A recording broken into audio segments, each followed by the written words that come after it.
welcome. So last time when we met, we stopped at business model under what? We It's like my phone is overheating. Let me put it off. Sorry, please.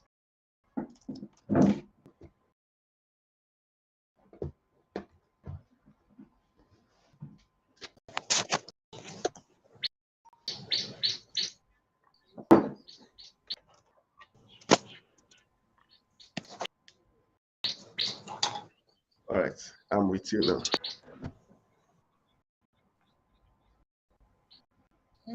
Okay, sir.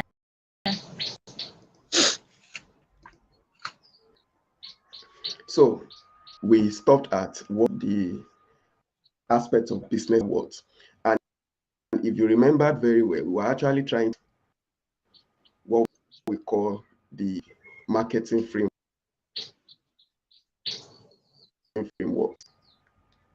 And under the we concluded that are basically trying to show to us the marketing functions we need to do better. So who, why, when, how, and where. Then of all these marketing functions, one thing is, and that is you measure and you optimize. So today we want from what, and we want to move to the next aspect of the marketing works, which is who. Who is your customer? I believe you are following me. Who is your customer? So we want to see Yes. that. Let's see who your customer is and who your target audience is. To have a good knowledge of your targets, to be able to them well, it is recommended that you carry out a short survey or interview. Now, in digital marketing or any form of marketing, you are not trying to market to everybody. So you have a target audience, you have a group of people in which you're offering, providing solution for. Everybody your audience. You are not trying to sell to everybody. You have to sell to a particular group of individuals. For instance, Apple now is not trying to sell to everybody because they know not everybody can afford their phone or their product. But they are okay with that. Know their audience, they know their customer, they understand their needs, they understand their aspirations, they understand they know what they want. And these are the specific group of Apple wants to reach out to. But that is not the same with Microsoft. Microsoft wants to reach out to the low income individuals, to high income individuals, their target audience they are offering to be able to serve this audience. So that is the same thing that I'm for any kind of organization or for service. You must understand who you are trying to serve. Understanding the customer, there is a suggestion of creating a survey. Try to do a short survey. It can be an offline survey. It can be a session. It can even be someone you know that is characteristics of your pros. When doing your survey, you should your audience or your customer is think about. So what are their needs? What are their goals? What are their aspirations? So the questions you are asking to dive into what they are thinking about. Then what are they? Try to see the kind of social media channels they are engaging with, the kind of websites they are following, what they are watching on. You reach out to them. You know where they are hanging out. You'll be able to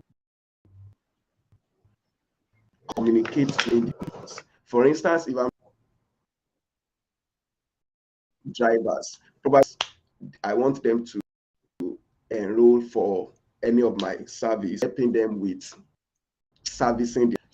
So if I want us, are we have to do more with going through radio station, going through printing of flyers, because I know this doesn't have much time to stay social media. So if I'm trying to reach out to them through social media, I will be wasting a lot of money, because these ones are not seeing things on social media. Where they see things is probably they listen to radio stations, they watch television programs when they are back at home at night, or probably where they hang out after the day work. I can go to their parks, to the driver parks, and I can go there to share my flyers. These are the things that make me to be able to reach out to the audience. But when I'm trying to reach out to a group of students, to be able to, probably I'm selling a tutorial course on a particular I can do that on social media. I can do that because I know they are seeing that they are available. Then try to check out what they are doing. What is their current academic level? What is their profession? What are their interests? What do they like to do? What are these? Getting to know what they are doing will help you to be able to understand fully who your customer are, and you'll be able to plan your content. For instance, if your audience are students and you are creating content and you are sharing your content between the hour of 8 a.m. to 2, you can be sure that many of these students will not see your content, because many of them are in school at this period of the day. So if I'm trying to reach out to secondary school students, creating my content and sharing my content between the hour of 8 to 2 p.m. in a day is a waste of it, because many of them won't see it. The best time I can reach out to these individuals when they are back at home, they have finished their own chores and they are trying to check out their social media pages. If I'm trying to reach to pregnant woman or nursing woman, I cannot be trying to create content to nursing woman during the day, I'm sharing it during the day, because during the day they are engaged. It is at night when their baby is sleeping, or probably they are trying to breastfeed the baby at the middle, then they are trying to do something to keep themselves busy. You can see them engaging with their social media platform, changing things on their phone, because they don't want to feel lonely while doing the breastfeeding. So research has found out that the best time to reach out to nursing mothers is what? During the night. So you want them to come out at that point.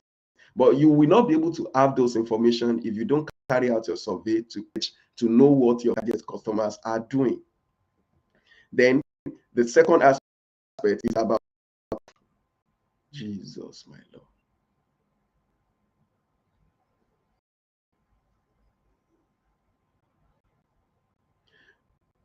So the second aspect is about feeling. What is feeling? So what are their frustrations, their emotions? What are the things they feel as an individual?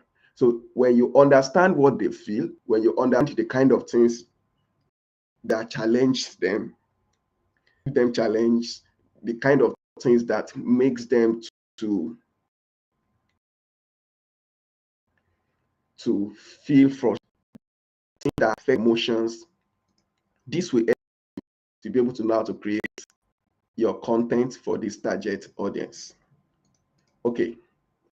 All right. So now let's proceed with, so under this understanding, the next is the empathy map. So after you have been able to create a summary of your customer research and you have been able to know who your audience are, or based on your research, it is time for you to go on to summarize all these things, all your findings, and bring them together.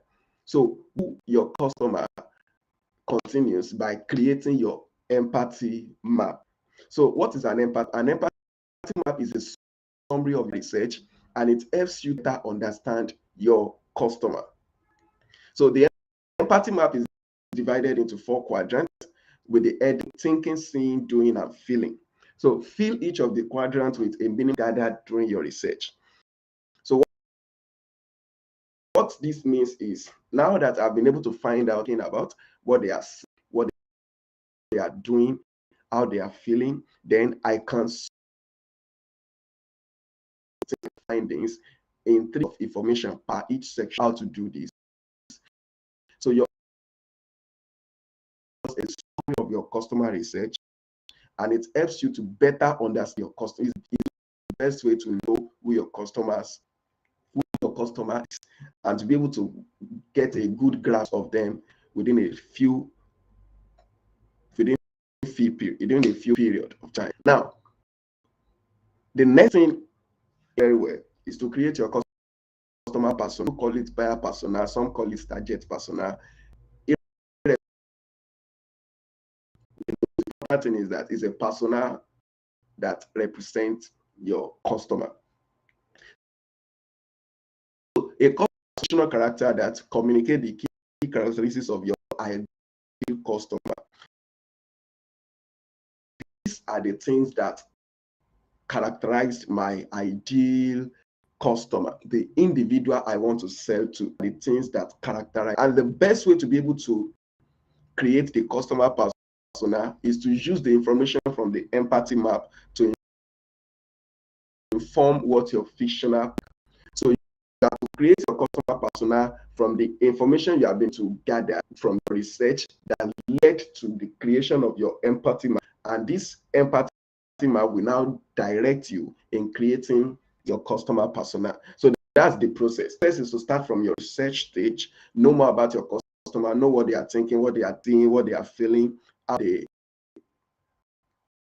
the kind of things they are seeing. Then from there, you summarize all into your map. Then you use empathy map to create your customer persona. So your customer persona reveals your ideal customer name, their background, their demographics, their needs, their hobbies, goals, barriers. So everything will be revealed in your persona.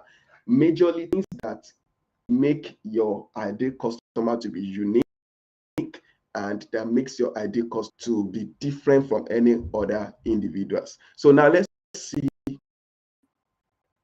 a sample survey question. Let's start checking out some examples. Okay. Number one, we have to ask your prospective customer that you gain more understanding about. You can ask them, do you have a goal of becoming a digital marketer? Understanding their goals will help you know if you are actually creating the right content for the right people, and you are trying to attract the right people to the right individuals to your services or to your products. So do you have a goal of becoming a marketer? Which country do you reside in? Knowing their country will be able to give you an overview of the kind of thing they will like, of culture they practice. You will know the kind of content you have to create. You'll be able to follow the tree and to be able to reach out to them based on those trends. Influencers that influences them. You know all these things. The influencers influence them. So when you know all this, it will help you. So have interest in what are their interests, what are they doing, what are your personal or professional setbacks prevent you from your career goals. This will help you to know how they are feeling, you know their barriers, and when you gain understanding of it, will help you to be able to achieve your empathy map. Good. Now, so this is just a link to be able to see more of similar survey that I created some months ago when we are trying to create this product called the Getting Professional Program. So this is the empathy map for this program, Digital Marketing Professional Program. This is our empathy map of the survey. This is the result for the empathy map. So what is the person thinking about? He's thinking about becoming a digital marketer with our own company. The person is thinking about making money. The person is thinking about being a renowned digital marketer. The person is thinking engine career. So these are the thoughts in their mind. So they want to make money. They want to become a known digital marketer. They want to change their career. They want to become better, having their own company. So what are they seeing? They are seeing digital marketing tutorials on YouTube. So I know that digital marketing tutorials on YouTube, I can target channels. When I'm creating my ads, I can target channels that tutorials that has something to do with digital marketing, and through that, when seeing those tutorials, they can see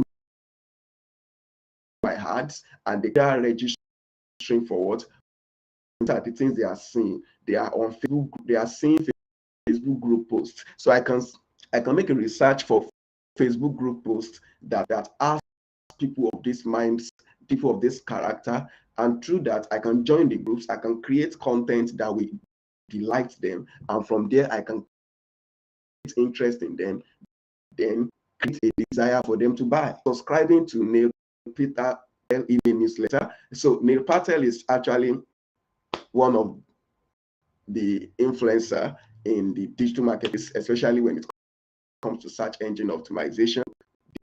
They are following this guy. They have been reading about his content, his blogs. They are following Ali, looking at free courses on Alison. They are trying to check out some digital market courses on Alison. I can Alice audience. I can target Coursera audience. I can target Udemy audience, because I know people that are going into these platforms are interested in online learning. And if I can find, if I'm able to create my content to be able to reach out to these people, especially those that want to become a digital marketer, there is a higher tendency of them come. So what are they doing? They are college students, they are writers, they are filler, they own a bakery, they are financial analysts. These are the kind of things they do. The feeling, many of them are confused. The financial things. So I have to ensure I create a plan for them to be able to manage the payment, maybe give them discount, probably to give them opportunity for installments, for payment in installments. I can do some for them. I can give them some free offers just to ensure that they get what they want, and the barrier of filtering, we are able to manage it well. So not sure of where to start. So my content should be able to give them understanding of how do you become a digital marketer, what are the things that are expected of you, how do you get started. Then they are frustrated due to lack of resources. So they don't have the right resources they need to be able to carry out the program, to be able to learn more about the program. So all these things have been a challenge onto them. This is just an empathy map. Let's take a 1 minute break and we'll continue from there.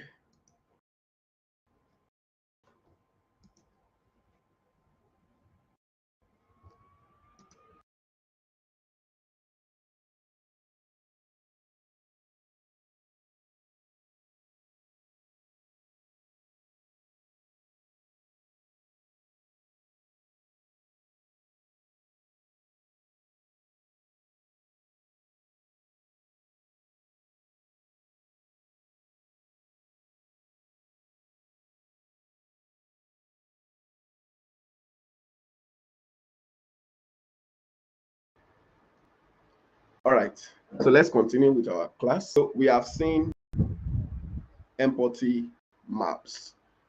Yeah, I've been able to see empathy maps. Sorry, map, not maps. As you can see. So now I want to proceed of the cost. So this is a program, and you can see the background and based on what we have been able to check to get from what we have been able to get from what do we call it now? The empathy map. The female, she's single, she's between the age of 18 to African, is Ada Steve. So make sure in persona, even though it's a fictional representation of your ideal customer, you should have a name and image there. So the image is just something that looks closer to your ideal customer, the way they dress, the way they look, the color, the anything like that. But just give it a live image, give it an image and something that will it's visual and you be able to get connected very well to the persona. Then the needs of the person with a career change, as you know, is she's looking for a viable. She wants to learn new skills and she needs knowledge of create a digital marketing campaign, writing, photography, research, playing video games. Then the goal is to become a certified digital marketer so as to secure a paying job. When writing, you ensure that there must be you write the reason for trying to achieve that goal into it also. So to take and complete a course in digital marketing so as to have a sound knowledge of digital marketing. Then the barrier she has been facing is she's not sure she's not sure of how to get started. So this schedules being a student, so program in such a way that with their busy schedules they can follow up, they can learn at their pace. Probably we can schedule the class in such a way that it will help them out and they will not have this barrier of busy schedules. Then inability to afford payment, they have to go for online training. Physical training is too expensive for them to afford, or maybe even because of their schedules, it will be difficult for them to go for physical training. So lack of quality training and real world projects on digital marketing. So they need quality training. It has been a barrier. Everything YouTube is not enough to help them out to handle real life projects on digital marketing. So they need a course that can help them to achieve this. And if that is that, our course is there to provide a solution. So every day I look into this course persona, I try to answer a barrier. I try to solution for her. I try to answer to her needs. I try to ensure that we get closer to achieving our goals. So when I'm creating the courses, I have all this in my mind. When I'm creating content, when I'm creating the getting messages, it is how do I this partner ensure that she gets what she, because as a marketer, you are transforming lives, you are changing, you want to help lives to achieve their goals, you want to help people get closer to their dreams. And for them to do this, you want to connect them to the solution. There are problems, they have the barriers are there, so you want to bring them to the solution. That's your work, and that's the thing we always think about. All right, so now we proceed. We are now on this the aspect of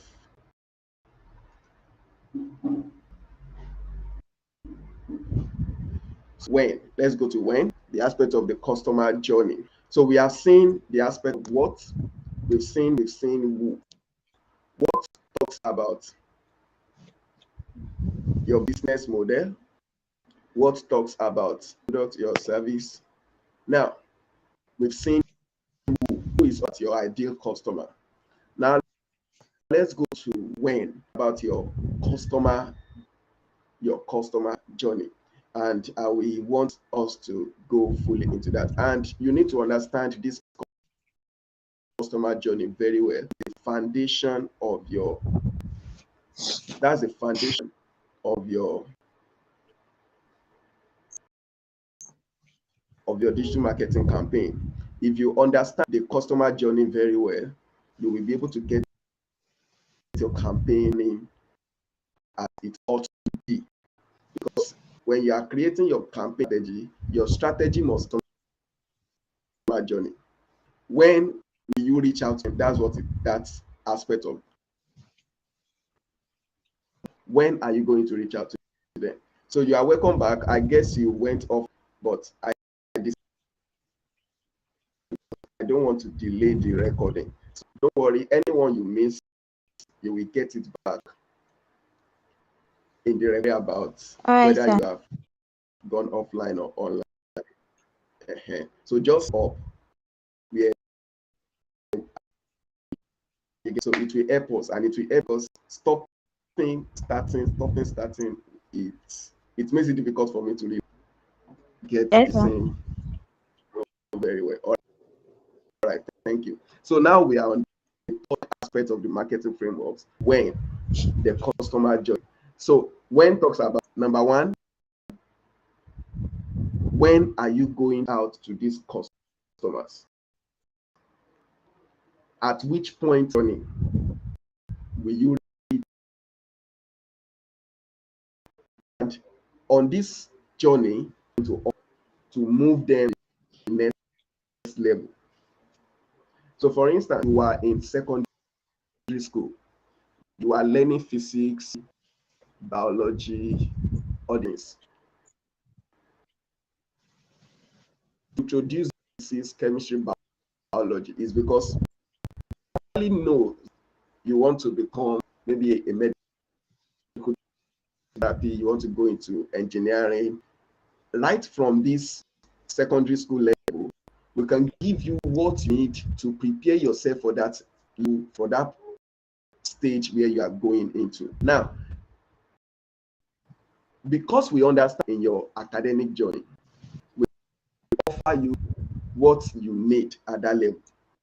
So also in marketing, if you do not understand where your customer is an ideal customer, kind of customer persona. So, although some products, okay, don't let me go into that for now. We will get back to that later. The issue of having more than one customer. So your customer is journey, it will be difficult for you to create the right customer so that you want that customer to end in your sales process. So when talks about your journey, your customer journey, and I will want you also to look into it very well. The last time you make a purchase of a product or a service, follow a particular process. There is a journey you went through. Sometimes it might be that you start from getting aware of the problem and getting aware of how you can get a solution to it. Probably you need a new laptop. You know that's a problem. There is a need for you to get through. Then you begin this. Please, how can I get a very good battery that will serve me for a longer, and that will do the job I wanted to do? Where can I get an original battery?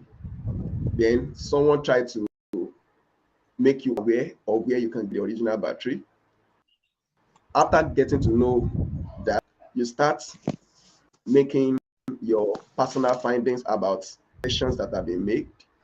You look at suggestion A, you look at suggestion B, and you are trying to compare both of them to see maybe one is better than the other. Check the reviews. What are buyers, people that have bought from them, what have they said about them? So what were the views? What were their feedbacks? Through this, you are trying to grow your interest and trying to consider the best solution for you.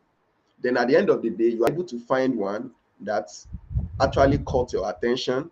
That means you have grown in desire for that particular solution or for that particular organization, and you want to go with that. So you have been able to build your trust with that seller, and you know that the solution the person is offering for you will give you the best, which is a wonderful system battery. Then from there, you take the action. You buy. And after making the purchase, they deliver your product to you and you enjoy your product. So that journey is the same thing we call the customer journey. There is always a stage of awareness. So the customers get to know you and your solution. So they know what you are offering, they know your product. At this period of time, you are getting them to, as a marketer, what you are doing is you are trying to make them to have a knowledge and to have an overview of what your product or your service is all about, so that they know about it as much as possible. They know you are offering something. If people doesn't know you are selling a particular product, they can't buy from you. What you are selling that will make people to even consume as a seller. So you grow your awareness, you move. The next stage is the interest stage. So the customers start liking. So they've started to like you. People from individuals or from organizations that they know, that they like, that they trust, and that they believe we offer them the right service. So it moves from knowing to liking and to trust. Then from after this, they can now buy. So if people have not come to know you, they have not come to like your offerings, they have not come to build trust in your offerings, they will buy. So the third stage is the desire stage. This is where, so they have trust in your solution. They know you cannot scam them. They know you will deliver what you have said. Then they move on to take action. So customers are ready to buy at the action stage, and you sell. And finally, you have your post-action stage, which is you deliver the expected product or service, and you keep following up to get feedback from the customer on their experience with the product. So now the journey is not necessarily linear. What this means is that it's not every time that a customer will start from being aware to gaining interest to build trust through desire, then buying at the end of the day. A customer might enter at the stage of interest. A customer might enter at the stage. For instance, I might just go on Google now and make a search for Jumia. That means I'm entering at the point of interest because I already know what I want. I already consider Jumia as a better option for me. I'm not trying to consider Konga. I'm going to Jumia straight. So that means I've next stage, the interest stage, I've passed through it. Then I'm at the desire stage already. I just want to get the product, then make a purchase. So it is not necessarily linear. It doesn't have to go right from the beginning to the end like that. Some can enter at any stage. But your work as a marketer, which we are still going to talk about, is to ensure that you give customers what at each stage. Let me give you an instance. Let's say you are at the point of buying and you are trying to look for the purchase. You check their website, there is nothing like a link to buy. You check their social media accounts, there is nobody you can reach out to make the purchase. At the end of the day, even though you have grown to love the product and the organization, you will still not buy because of what? They have not created for you to buy. So every stage involves you as a marketer creating the need to the next stage. So that's about the when of customer journey. So any question on that stage before I move on? Any question? No, No. Okay. no. Now we have the post action stage where you deliver the expected product or service, and you keep following up feedback from the customer on their experience with the product. Have you purchased on any online platform before? Yes, Have you bought anything online before? What did you buy? I bought a shoe. Okay. Now, does it serve you well? Yes, Does it have? Good. Does it serves you well? I mean, did you enjoy buying the shoe? Okay, yes, I did. Okay. After making the purchase, how did they deliver to you? They deliver through their what now? Their delivery medium. Am I right? You said? How did how did they get the product? Okay, like when I ordered for it, it was delivered dispatch. When I paid it, it was delivered to a dispatch, right? Okay, good. Now, when you receive your item or your product, did did they Yes. bother to reach out to you again after that time?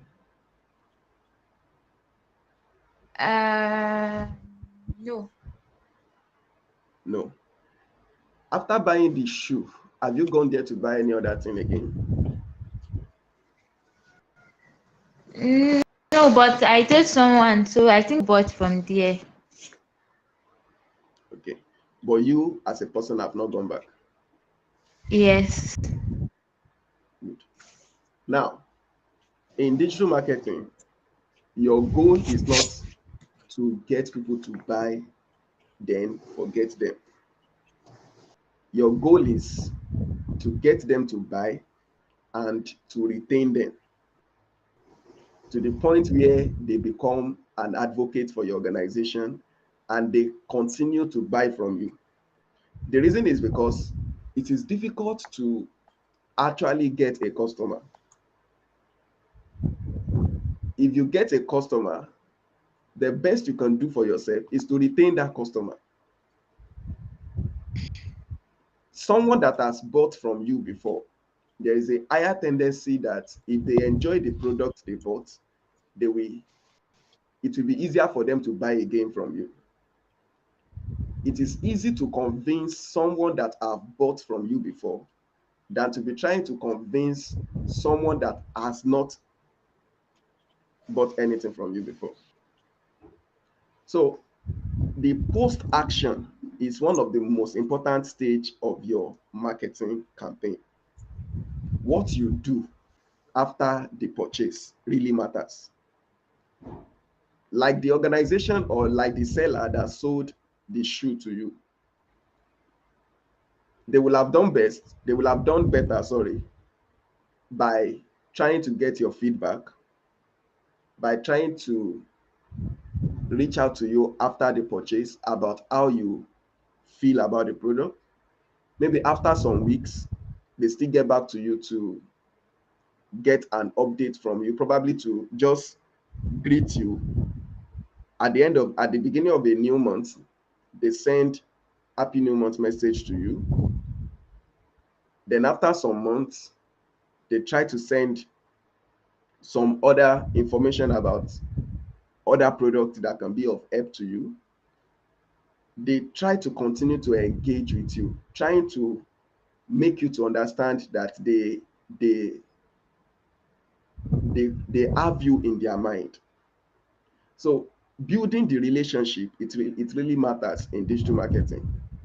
Relationship building is the core. That's why we call it inbound marketing. We are trying to draw you in. So we don't want to lose you as a customer after making a purchase. We want to retain you. We want to ensure that we continue to offer you our service and product. So that is about the customer journey. So that is when you reach out to them at each of these 5 stages. So now let's move on to where you've known when you are reaching out to them. You are reaching out to them at when they were at the stage of awareness, when they were at the stage of interest, when they were at the stage of desire, when they were at the stage of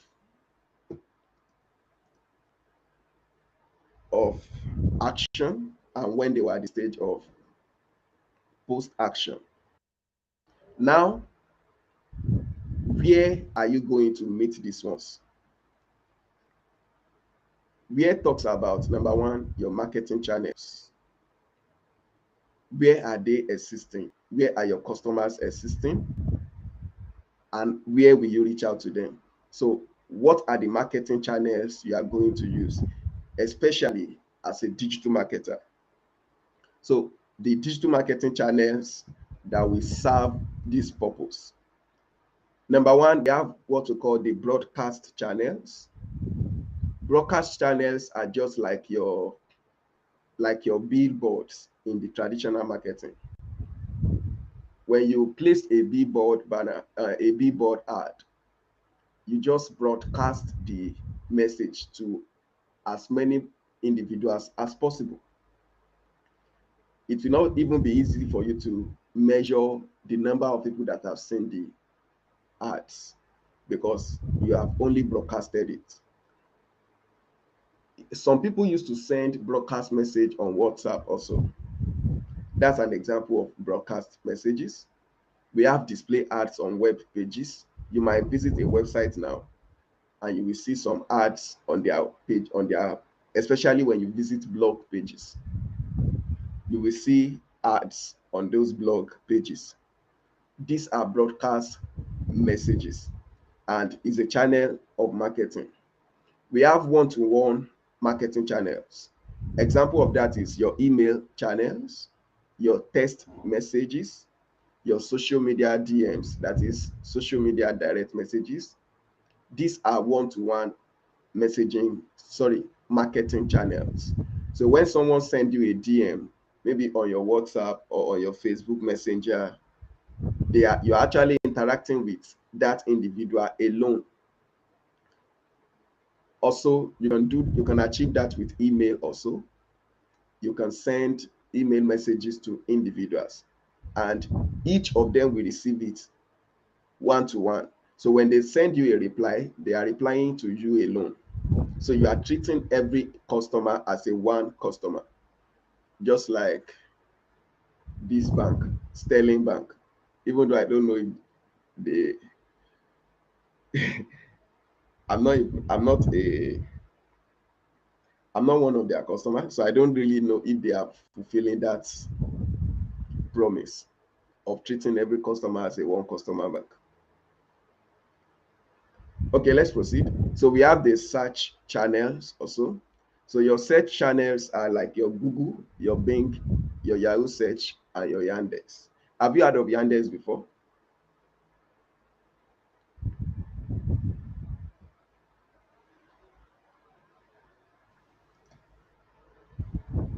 Can you hear me? Have you heard of Yandex before? No, I haven't. Okay. So Yandex is just a search engine that is available in Russia. So it's basically in their Russian language. And Okay. it's also a very good search engine for people who lives in that area. Okay, that's Yandex. Then we have some social channels like your YouTube, your Facebook, your Instagram, your blogs, your forums. Now, people do think that social media is just Facebook, Instagram, Twitter, TikTok, Snapchat, YouTube. No, your blog sites are also a social media platform. Your forums like Nairaland, that's the most common forum in Nigeria. Nairaland. You've heard of Nairaland before, am I right? Yes, I have. Good. So forums are also social media platform because you are connecting with people, and a social platforms allow you to connect with huge number of people at the same time. So it's a social platform, forums. Then your your gaming platform for people who play games. So all these gaming platforms where people come together, they play games, all these things are social platforms and they are channels through which you can market your product and service. Then we have your chat apps like your WhatsApp, your Messenger, and, and your chat bots. One of your chat bots is ManyChat. Have you heard of ManyChat before? No. Yeah. Okay. So maybe we will look into that when we get to, hopefully we should be able to do that under social media when we are looking at apps, chat Okay. apps. So ManyChat is just a platform where you can create a chat bot. So when people send you a message on Facebook, they can be replied automatically. It's just like all this. If you have interacted with Oh, UBA, okay, you might not okay. be, okay, you've heard that of UBA before. So those guys, that bot, you can create them with something like ManyChat like this. Or what am I saying now? ManyChat is just one of the platform software. Yes, is a web software that has been web application that has been created for people to be able to create their own chat bots. So we might Okay. look into Like, that also. I also make use of I. Okay. okay, so it's just like, Telegram now. Like, there's some groups in Telegram that if you send the messages, like the both that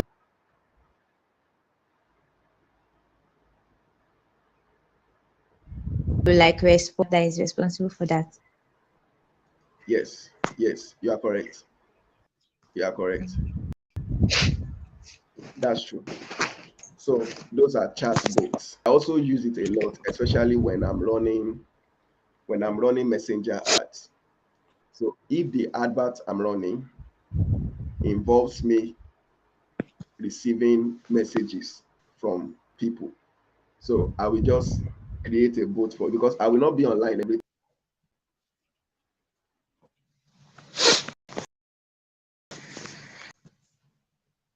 time to answer all questions. So Okay. okay, so let's proceed to the next one. So that's about your marketing channels, where you are going to meet them. So we have talked about content types before, the media types.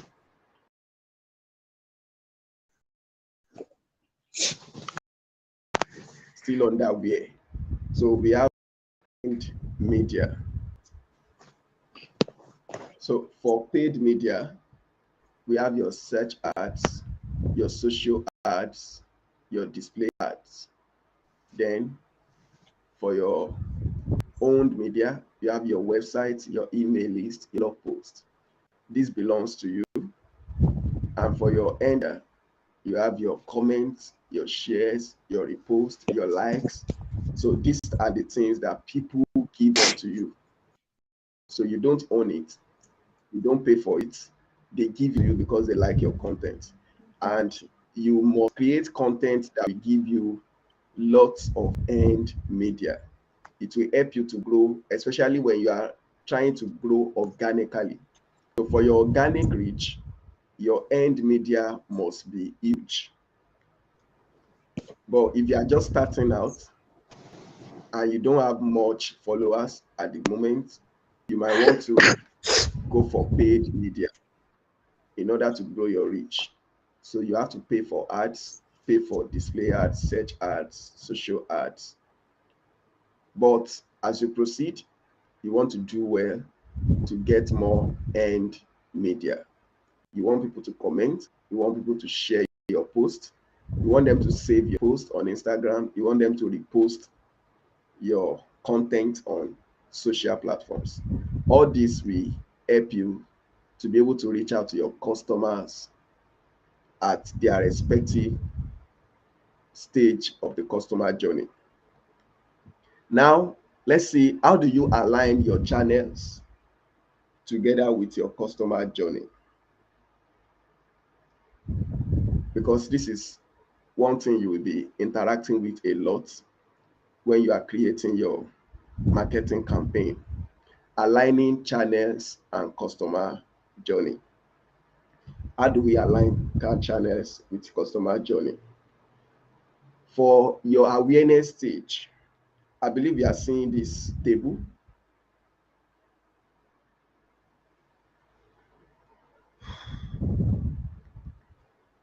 Okay, so for the awareness stage,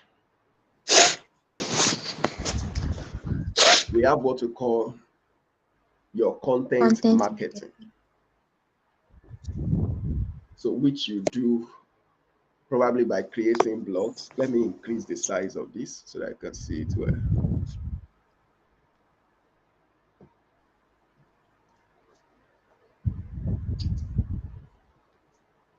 Okay. I believe that is okay. All right. So your blog, as a digital marketer, you have to be very strong in creating content, which is one of the, I think that would be the third lesson. So content marketing is the king of digital marketing because everything you do is all about creating content. You are not trying to force people, you are only trying to delight them. So you do that by creating content. And one way of sharing your content will be through blog platforms. Blogging will always help you to rank on something, and blogging will help you to also answer a lot of questions that your customers might want to ask. So blogging do a lot for you at the awareness stage. Then display and video ads. This also will help you to be able to reach out to your customers while at the awareness stage. So you can create video about your about your services or about your product. You can create a video to make them to know more about your product. For instance, if you remember this Indomie, very popular Indomie adverts, the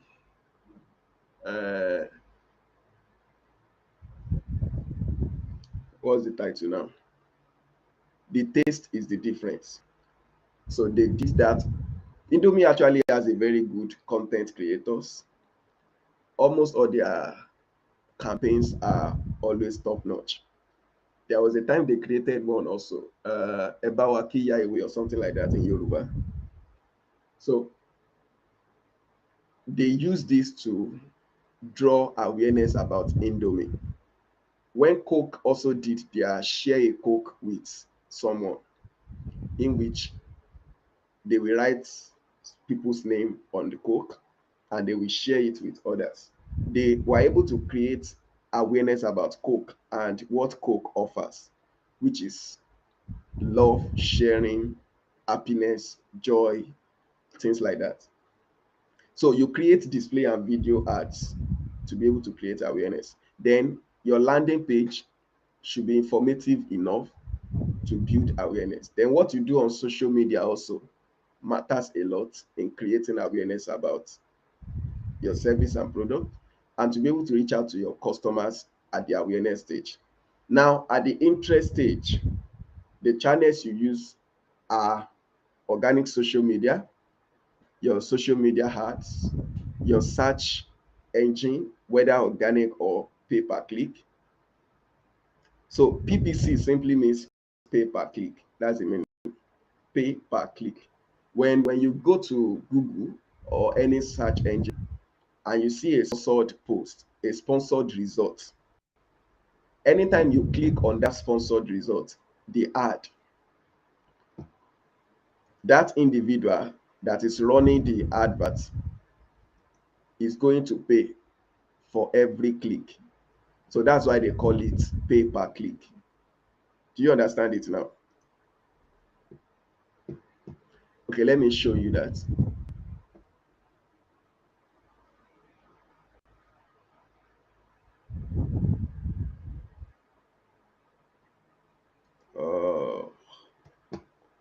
Okay, so I will firstly stop Is sharing it this.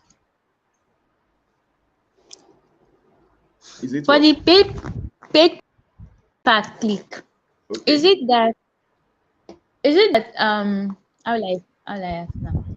Like when you are paid for the advertisement now, is it like when when you search on like the engine, Okay. that's when they like when someone No. Okay. Now let me explain what PayPal. Now you are seeing it from the aspect of getting paid for the click. Am I right? what happened is this. Now let me show you this. Look at the page I'm sharing. I make a search for best website hosting provider. Yes. And on the search engine results page, you can see something like AD. Do you see that? AD. That Yes. hello. Good. Now, if I click on this now, the person that created this ad is Yes. going to make a payment to Google because I have clicked on it. Oh, If I okay. decided not to click on it like this, that individual that's running this ad will not pay anything to Google. Google. But Okay. if I count, there is a particular amount of dollars that this individual will pay to Google because it's a paid program, it's pay per click, is a paid ad. So the advertiser only pay when people click on the ad. So if I click on anything here now, like this HostGator also now, it's an ad. So if I click on it, they will pay. But if you look at this next one, this one is an organic result. So if I click on this now, this individual will not pay because it is not an ad. It is just an organic result. It is a result that came up as a result of Google judging this result to be the best result that I can get for my query. Now, when it comes to getting paid, maybe as a blogger, let me explain that to you also. So, as a blogger, maybe I decided to go to a blog page. Let me see if I can find any blog page here. This tech grade. Okay, let me check this PC Mark if it's a blog page. I believe you are still following me.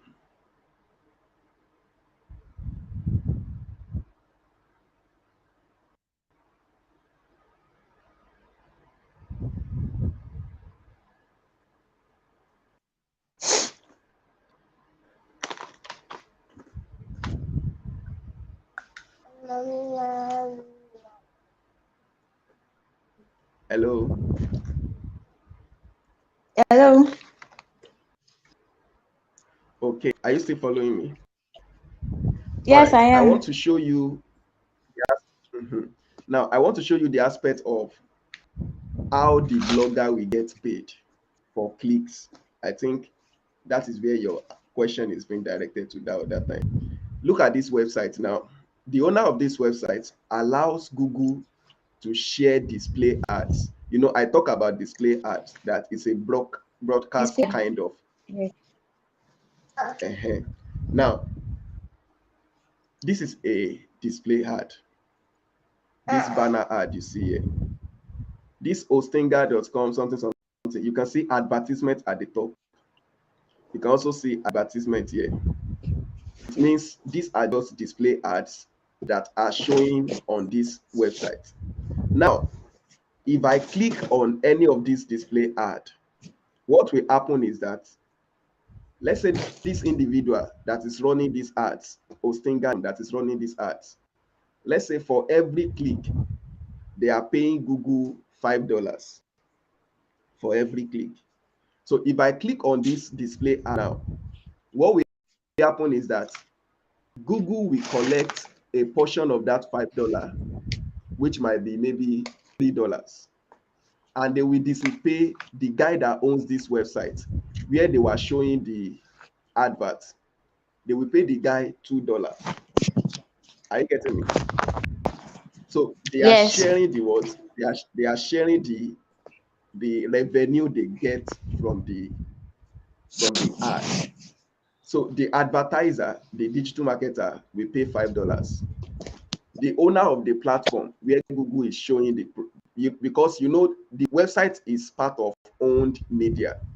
So the owner of this blog site or of this website now, it deserves to be paid because Google is not the owner of the website.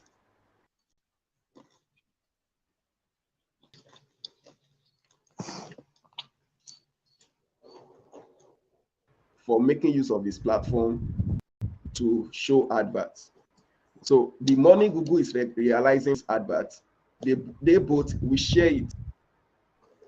So if I click on this advert now, as soon as Google gets paid by the advertiser, they must share part of the payment with the owner of this website. So that's how people make money from blogging, through Google AdSense. There are many ways to make money, but this is one of the way. But when it comes to the Google search engine, that one, nobody's sharing that with Google because they are the owner of their search engine. So any money, any clicks that come up on the search engine, the money goes directly to Google. They owns everything 100%.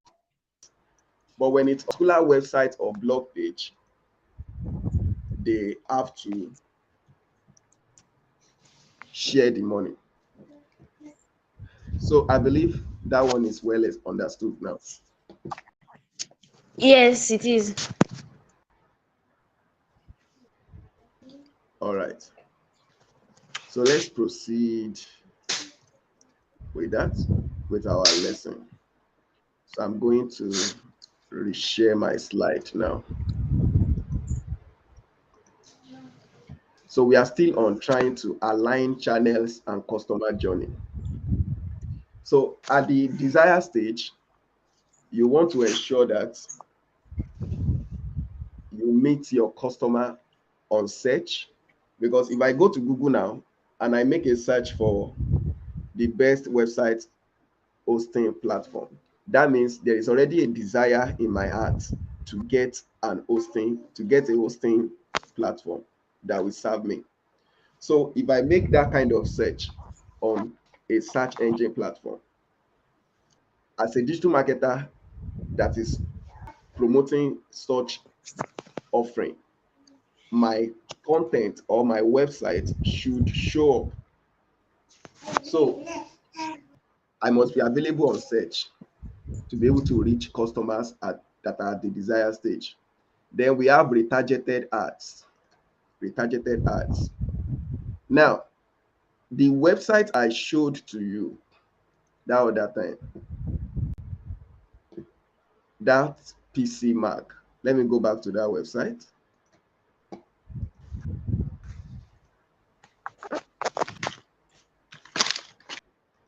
So just pay attention and follow. These are very Okay. important. This website is showing me ads about hostfinger.com. Now, the reason for that is recently we bought, I visited this website, hostfinger.com, recently because I was trying to get a hosting from them. So because I have visited this website called hostfinger.com, by the time I was trying to make a search on a particular web platform that has something to do with web hosting, because if you look at these websites, they are talking about web hosting, the best web hosting services for 2022. Now, so because I am on a platform, on a web platform that has something to do with web hosting, and because I have visited a web hosting platform called Hostinger before, Hostinger is trying to retarget me with an ad so that I will come back to them to make a purchase. So that's what we call retargeting ads. If I go to my Facebook platform now, there is a tendency for me to see an ad from Hostinger. Why? Because Hostinger has been able to capture my online interaction through uh, a tracking code that has been installed on their website. Like this website in now, they are currently tracking me also. I don't know if you can see this. I have something on my Google Chrome on my browser. We call it Facebook Pixel Helper. This Facebook Pixel helper will help me to be able to know anytime I'm on a website that has Facebook Pixel installed on it. When we get to Facebook ads, you will learn more about Facebook Pixel. So Facebook Pixel is just a tracking code that can be installed on a website so that you can capture the visitors' data and you can retarget them. So there is a possibility that because this website, PC Mag, is making use of Facebook Pixel, if I go to my Facebook and PC Mag is actually running an advert on Facebook, I will see their advert. Because of what? I have visited their website and they have been able to record that visit through a Facebook Pixel. Do you understand what I'm trying to explain?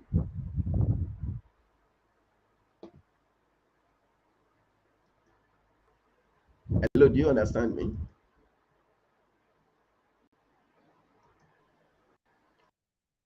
Again?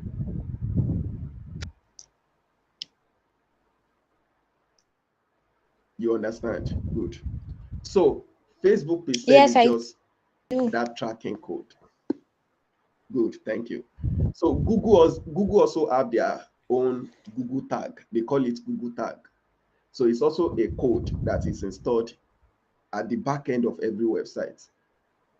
So when we get to that aspect, you will learn more about it.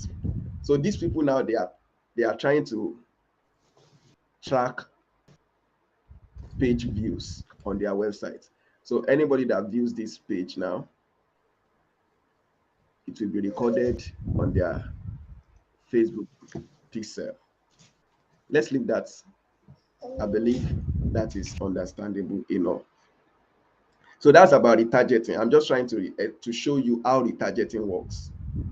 So you might have visited Jumia, you might have visited a particular platform before, and when you get to your Facebook account or while doing something online, you just find out you see an advert from those people. That is the result of retargeting. So let me go back to my slide. So here we are. At the action stage, you create email newsletters, you make use of email, you make use of your organic social media. For, in, for instance, after making a purchase on Jumia or on any online platform, normally they ought to send you an email to confirm your purchase. So that is one of the channels you make use of at that stage of action. Then also at the post-action stage, you make use of your emails, you make use of your organic social media. So that's how to align channels and customer journey. Do you have any question on this stage?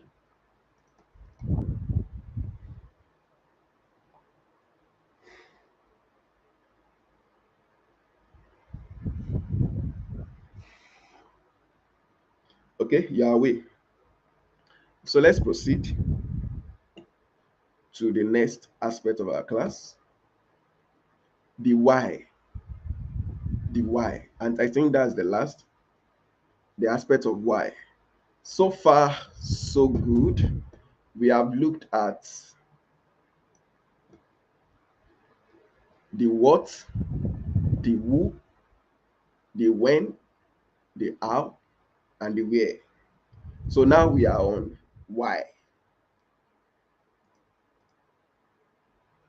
We've seen who is your customer. We've seen what are you offering. We've seen when are you going to reach out to them, your customer journey. We've seen where are the marketing channels you are going to make use of.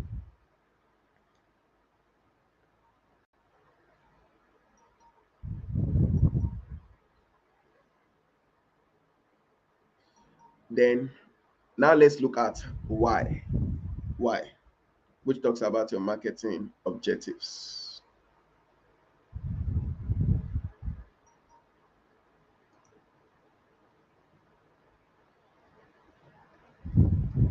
So let me scroll down to why.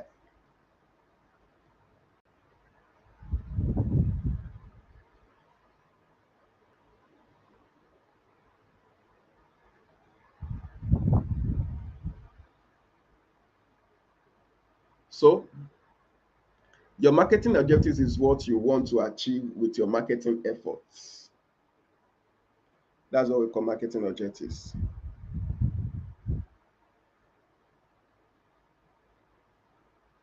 What you want to achieve with your marketing efforts.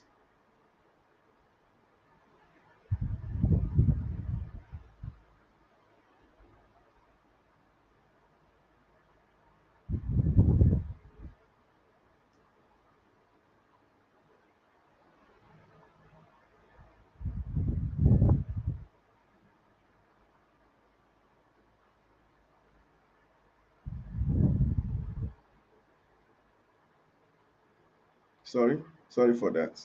Just trying to check out some things. Okay, so example, you want to build a brand, you want to generate leads, you want to drive or increase sales, you want to generate conversions for your leads, you want to increase customer loyalty. So what do you want to achieve? Why are you doing digital marketing? Why creating the marketing campaign? What is the essence of all these efforts? So that's what we call marketing objectives, and that is your why you are doing it. And when you are writing your marketing objectives, take note of the SMART rule. So it's important that your marketing objectives is SMART. So it must be specific, it must be measurable, it must be achievable, it must be relevant, and it must be time phased. So these three things are very important in writing your marketing objectives. So make use of the SMART rule. And I will give you an example on how to go about that. So, example of marketing SMART rule. You want to acquire 10,000 new online customers for men's apparel by April 2023. So this is smart enough in that it is specific, 10,000 new online customers. It is measurable. You can measure it. If you have not reached that number, you know that you have not achieved your objectives. Then it is achievable based on your current level. If it's not achievable for you, you will know. But you have to know if it is achievable, it is realistic, it is reliable, and also, sorry, it is relevant to your organization. So why should you make 10,000 new online customers if at the end of the day this doesn't make sense to you as an organization? So it must be relevant. For instance, uh I let's say I'm a musician and I'm trying to get people to watch my music videos. Then I now started measuring something like uh maybe I'm measuring the number of black people the number of black people that downloaded the video. How is that relevant to what I want to achieve? Either you are black or white. The most important thing to me is that what I get enough downloads for my video. I get more people to watch my video. So I'm measuring video views. Maybe if I want to reach 1 million video views, that is relevant.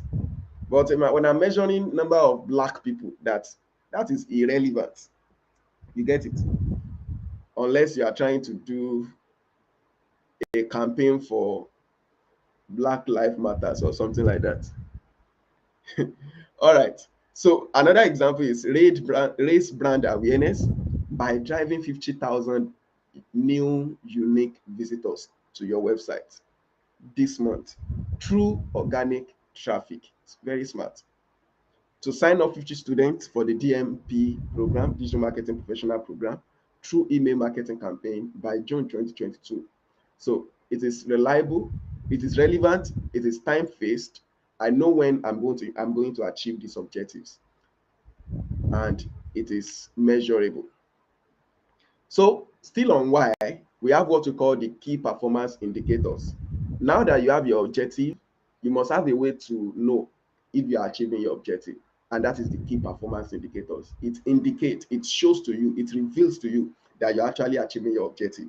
So the key performance indicator tells you whether you are achieving your objective or not. So if you are not achieving the objective, you will know through the key performance indicator. If you are achieving it, you will know through the key performance indicator. So it reveals the most central activity you are measuring in relation to your objective. So that's what we call KPI in marketing. So you might have been hearing it, KPI, what's your KPI, what's your KPI? So your KPI basically is what reveals your success in the campaign.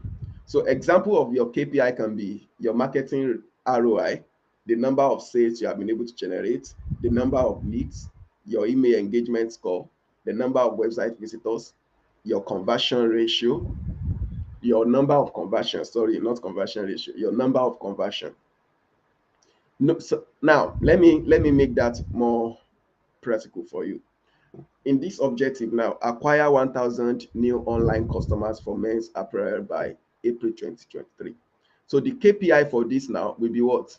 Number of new acquired online customers.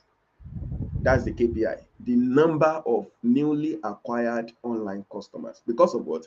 If I'm able to know the number of newly acquired online customers, I will be able to know if I'm achieving my what? My objectives. So if at the end of the day, the number of newly acquired customers that I'm able to record is 15,000, when I go back to my objectives and I see 10,000 there, and my KPI is showing to me that I have been able to have 15,000 newly acquired customers, that means I've been able to achieve my objectives and I've even surpassed it.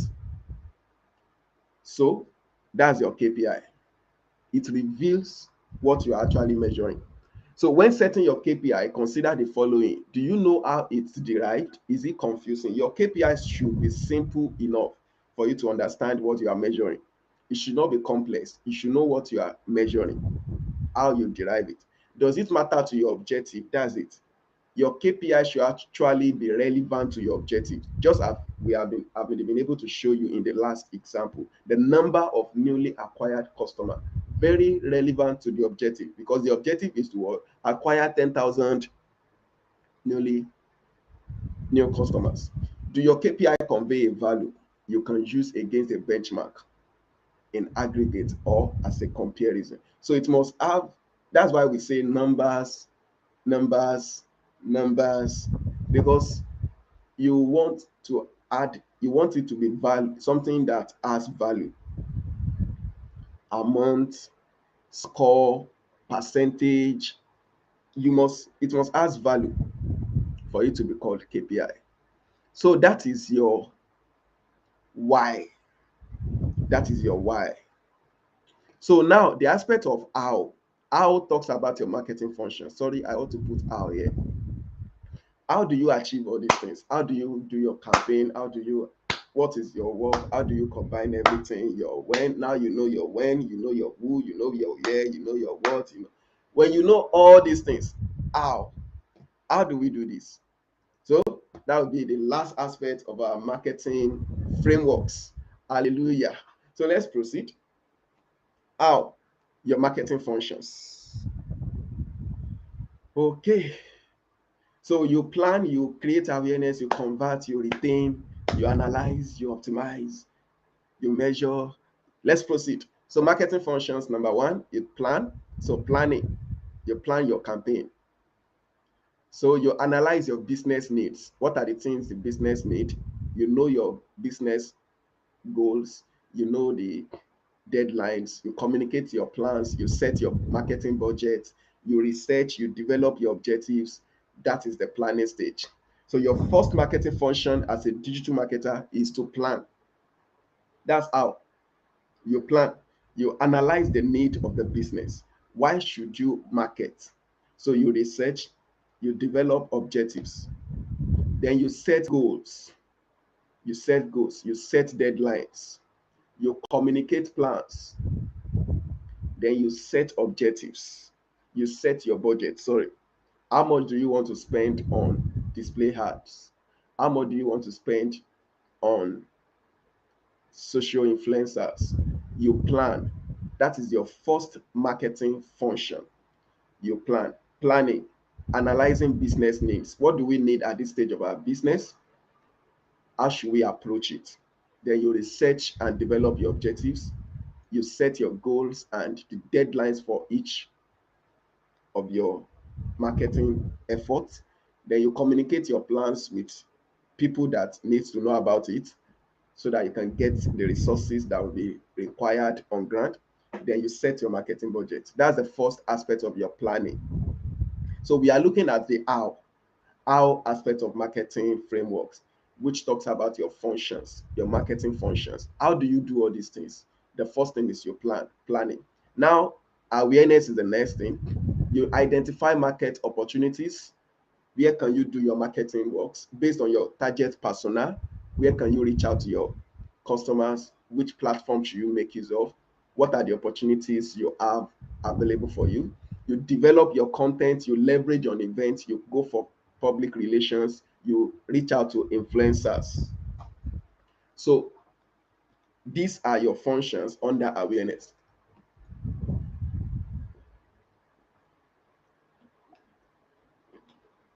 So content development. You create your calendars, you try to get your content on ground. Then at this stage of awareness also, you develop and you test different creatives, your videos, your images, your pictures, you test them, you develop them. Then you create your strategy to reach out to different media platforms.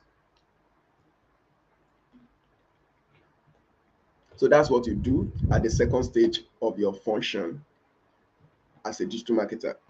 You plan, you create awareness. Then at the conversion aspect of your function, you set quantitative goals aligned with your business needs. For instance, while I was talking about your key performance indicator, your KPI, you can have goals like to generate 1,000 new customers by 2020 December. So that's a quantitative goals. It can be measured. It's quantitative enough. Then you develop your offer and your messaging. We will still learn more about all these things as we progress, sorry. So this is just an overview of what you have to do at the conversion stage. You test and you adjust your content. Then you leverage on paid search, social ads, remarketing, email marketing. Then lastly, second to the last, sorry, you move on to your retention stage. So at the retention stage, you identify your buyers' needs and expectations. They've bought from you now, they've become your customer. How do you retain them? You identify their buyers. So we are looking at the how aspect of your frameworks. So at the retention stage, you try to develop and nurture strategies. You develop nurturing strategies. How do you manage your customers? How do you ensure you delight them? You continue to delight them. How do you ensure that they remain your customers and they become your advocate? Then you develop customer specific content. Then you also monitor post sale activities. So when you do all these things, you'll be able to retain your customer. Now, I will not be going fully into them now because we are still going to look into each of these things as we proceed. Then lastly, you analyze and optimize. You measure. In digital marketing, measuring, analysis, optimization is very important. If you understand measuring and optimization very well in digital marketing, you'll be able to save your organization or your clients a lot of money. So for every stage of your marketing efforts, you must analyze and you must optimize. So you gather marketing campaign performance data. You check what is going on with your data. Let me show you a practical example of that. Let me see if I can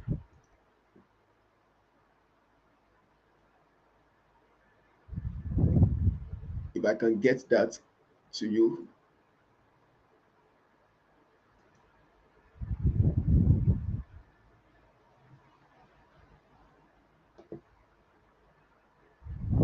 I'll just show you an example for now, but we are still going to learn more about marketing analysis and optimization.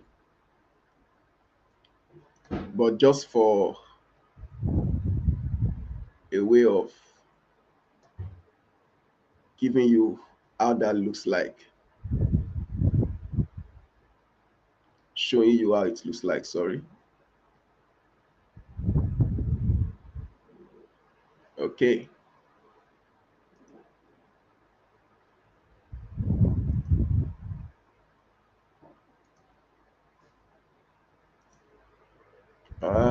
This cannot show very well. Okay, don't worry, let's leave that. When we get there, I will show you better. So you pause underperforming campaigns. That's your second function. Any campaign that is not doing well, you can pause it. Then you reproduce successful campaigns. Content that are doing well, you try to reproduce them. You try to put more money in them. Then you adapt new strategies based on previous testing and results. So these are some of the things you do under analytics and optimization. That is about your how. So your how talks about your marketing functions. How do you achieve everything we have been talking about? This is the how. These are the functions. You plan, you create awareness, you convert, you retain, you analyze, you optimize. So that is all about your marketing frameworks. And that brings us to the end of week 1 lesson. So far in week 1, we looked at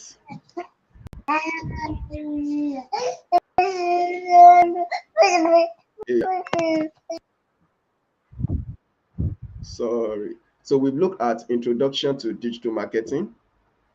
We've looked at what is digital marketing. We've seen difference between digital marketing and traditional marketing. We've seen types of marketing, elements of digital brand. Then we've seen digital marketing frameworks. And under digital marketing frameworks, we have seen the when, the who, the what, the why, the how, the where, and the essence of measuring and optimizing.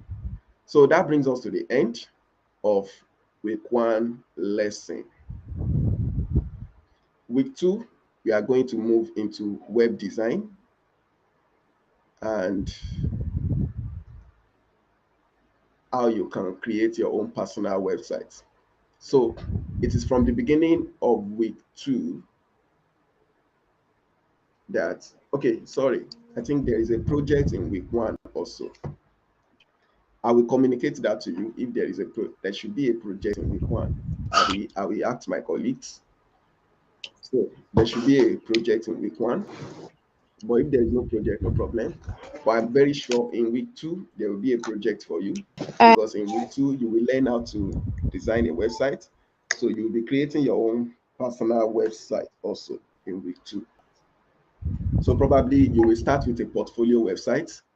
You will create a portfolio website for yourself where you are going to tell people about your services as a digital marketer.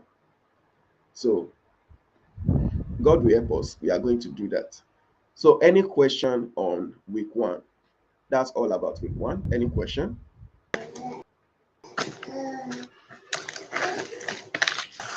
Any questions so far from everything we have looked at in week 1? Do you have any question?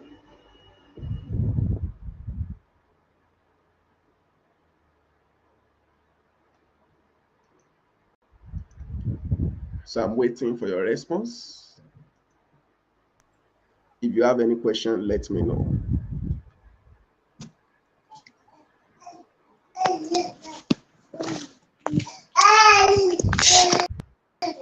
For the So I just, okay. Now, as a digital marketer, so like you differentiated between digital marketing and digital marketing. The digital marketer, can you also like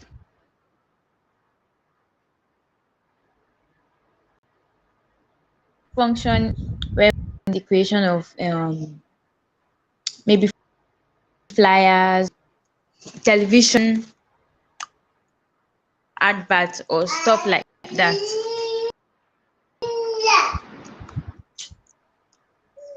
Can you also like what? I can't get that aspect. I said, can you like also work in, or can you also like say you are a traditional marketer, whereby you like contribute in the creation of maybe an for a TV or like only for a brand? Yes, yes, yes, you can. In fact, as a digital marketer, you when you are working in digital marketing department, your work will extend beyond making use of digital platforms alone. You, in fact, most times you will be working as a. It's only when you are working with a very big corporation that is when you will be working as just a digital marketer. Most times, most organizations will put you in their marketing department. So when you are in a marketing department, that means you will be doing the work of a digital marketer, and you will also be giving advice in the aspect of traditional marketing also. So you will be able to function in both areas. There is no way you can be a digital marketer and you will not have a knowledge of traditional marketing, because some of your campaign strategy will involve you making use of traditional marketing. For instance, Marketing. I currently work, I one of the company I'm working for, I'm serving there as assistant marketing manager, and is a real estate organization. Because of that, I have to do their digital marketing works, campaign programs, and at the same time, I advise them on traditional marketing strategies also. So I help them coming up with scripts that they are going to make use of for their radio ads, for their TV ads. I design flyers, because as a digital marketer, you must know how to design to some extent. You might not be a graphic designer, but to some extent, you will know how to design, because you create content, graphic content. So that's just the answer. You will be you will be able to function in that aspect also. Digital marketers are very, very dynamic. They are very, very dynamic, and that's what makes the course to be. That's what thing that makes the profession to be very interesting. So you will be working with a lot of people. I mean, a lot of people. You will work with product designers. You will work with web designers. You will work with HR officers. You will work with a lot of people, because your goal is to help them to achieve their purpose. So, and in as much they want to achieve All their purpose, they need you. right. So you will always be there for all of them. Now, let me just bring this in. We will be creating, let me share my tab. We are going to add you, we will be creating a Google Classroom for this class. So that Google Classroom is where you are going to see